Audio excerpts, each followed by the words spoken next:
Saya mengantarkan berkas gugatan atas hak asuh Sasa. Dan lagi-lagi untuk kesekian juta kalinya gagal lagi. Padahal sudah serangan fajar tetapi malah ada tamu yang memberikan surat gugatan atas hak asuh Sasa. Aku bakal laporin ke mereka semua tentang keberadaan anak kembar mereka. Dan ternyata sekarang ini Reno sedang bersama dengan Hilda dan terbongkar kalau ternyata memang anak Amira kembar. Ini diajukan oleh ayah kandungnya pada Mar.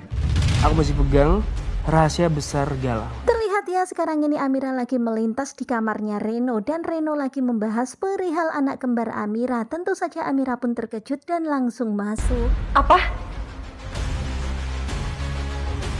Dan mengetahui Amira berada di tempat itu dan mendengar pembicaraan mereka, tentu saja Reno dan Hilda pun terkaget. Kalau sampai semuanya terbongkar ntar Galang pasti marah banget. Dan sekarang ini Hilda benar-benar panik banget kalau semuanya terbongkar, Galang pastinya bakalan murka. Tadi kamu bilang apa, Reno? Anak aku kembar. Kemudian terlihat ya dengan muka garang, Amira pun bertanya kepada Reno tentang anak kembar Amira. Semua yang udah dia susun dan rencana dengan sempurna bakal sia-sia. Aduh gimana ya? Dan lagi-lagi pastinya nanti Hilda dan juga Reno akan bersandiwara dan akan mencoba ngeles membohongi Amira. Di mana anak aku? Apa perlu aku telepon polisi sekarang?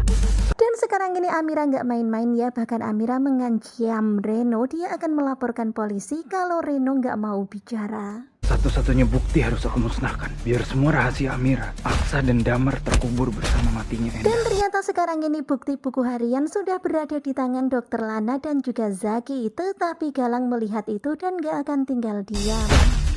Itu buku hariannya Suster Enda. Terlihat Galang yang pada akhirnya berhasil merebut buku itu, tetapi bersyukur banget ya Zaki berhasil menangkap Galang hingga buku itu sekarang ini berada di tangan Aksa. Dan kalian bisa lihat ya Aksa membaca buku itu. Tentu saja kita penasaran banget ya dengan bagaimana reaksinya Aksa. Dan tentu saja kita juga penasaran dengan keorisinilan buku itu. Apakah benar itu adalah buku diari Mbak Endah? Nah tentunya kalian pasti makin penasaran kan dengan kelanjutan ketika cinta memanggilmu. Harapan kita akan segera terbongkar ya, masalah inseminasi yang tertukar itu hanyalah sebuah kebohongan. Ya semoga saja demikian. Pokoknya kalian stay tune terus aja bersama dengan Gugu Juba. Terima kasih buat kalian yang sudah selalu setia dan jangan lupa nantikan video selanjutnya. Dan sepertinya bakalan semakin seru, jadi jangan lupa stay tune nonton terus ketika cinta memanggilmu. Terima kasih buat kalian dan bye-bye.